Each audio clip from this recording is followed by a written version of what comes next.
ব্রাহ্মণবাড়িয়ায় আলেম ওলামাদের বিরুদ্ধে দায়ের করা মামলা প্রত্যাহারের দাবিতে কুমিল্লা সিলেট মহাসড়ক অবরোধ করেছেন আলেম ওলামারা। বুধবার ২৬ ফেব্রুয়ারি সকাল 10:30টার দিকে জেলা শহরের কাউতলী এলাকায় এ অবরোধ সৃষ্টি করেন তারা।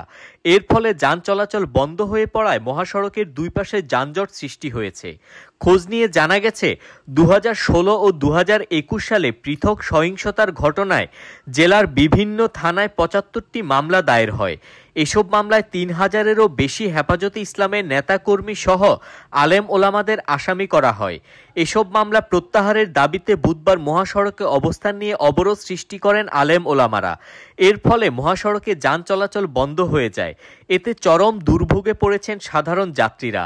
সরকারের তরফ থেকে আজকের মধ্যে মামলা প্রত্যাহারের বিষয়ে সুস্পষ্ট ঘোষণা না দিলে অবরোধ চলতে থাকবে বলে জানিয়েছেন অবরোধকারীরা। আমাদের সম্মানিত ডিসি মহোদয়ের কাছে ফোন দিতেন, ফোন আলাপে বলতেন যে হুজুর আমরা এটা দেখছি, আমাদেরকে এরকম ভাবে আশ্বস্ত করতেন।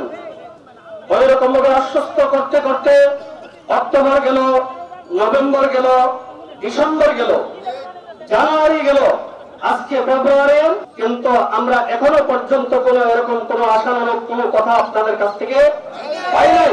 আপনারা দেখছেন দৈনিক কর্ণকণ্ঠ, সবার কথা বলে।